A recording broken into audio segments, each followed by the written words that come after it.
The first glimpses of NFL superstar Travis Kelce's lavish 2025 summer escape have surfaced, and they're nothing short of cinematic. On Tuesday, August 12th, inside a softly lit, ultra-exclusive Miami dining room, a polished waiter sets down a delicate plate of Hamish crudo before Kelce, its shimmering slices looking like jewels on porcelain. "You don't get fresh fish like this in Kansas City," Kelce remarks with a grin, seated in a plush horseshoe-shaped booth as the sultry voice of a young singer on stage drifts through the air, covering Sada's The Sweetest Taboo and other smooth jazz treasures. For Kelce, this moment is worlds away from his Cleveland Heights childhood, where a trip to Red Lobster was the pinnacle of fine dining, a place where, as kids, they'd press their faces to the tank glass, marveling at the lobsters like they were rare sea creatures in an aquarium, even dressing up for the occasion. Now he's immersed in Miami's elite world of sleek aesthetics, lean protein indulgence, and the kind of quiet luxury only a 35-year-old multimillionaire athlete can call an off-season home. Travis Kelce has returned to South Florida, determined to reconnect with his roots and reignite the hunger that first propelled him to NFL stardom. He's back working with Fort Lauderdale-based speed and agility coach Tony Vanni, the same trainer who prepared him for the NFL Combine over a decade ago and who has been a summer staple in Kelce's career.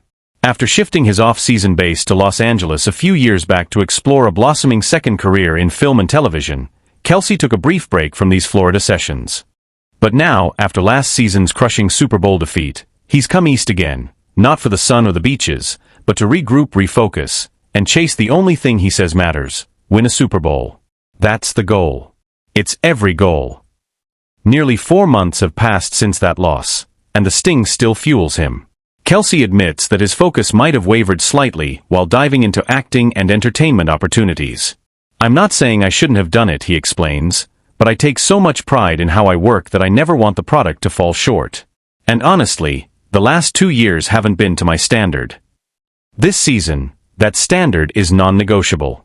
His motivation to show up for my guys is burning hotter than ever, and the last 24 hours, packed with intense training, reflection and recommitment, have been nothing short of relentless. Yesterday he was up at 5 a.m., heading straight to the Everglades for a grueling 12-hour photo shoot, wading through swamps, cradling alligators, and skimming across the water on airboats. From there, he raced to the airport, caught an evening flight to Kansas City, and went straight to a children's hospital charity event that same night. By morning, he was back on a plane to Miami and straight to dinner. Somewhere in that insane schedule, he's still squeezed in a workout. And once he's done here, he's off to interview Shaquille O'Neal for New Heights, the hit podcast he co-hosts with his brother, former Eagles star Jason Kelce, in a Wondery deal reportedly worth $100 million. Beside his plate of Hamish sits a lone cup of coffee, the only clue he might be running on fumes. But exhaustion? Not a chance. Missing out on a historic Super Bowl three-peat, enduring a brutal off-season, none of it dims his fire. Travis Kelce thrives on this pace, wearing his zest for life like armor. It's part of his magic, the way he seems just as shocked by his own good fortune as the rest of us, determined to soak up every second before the clock runs out.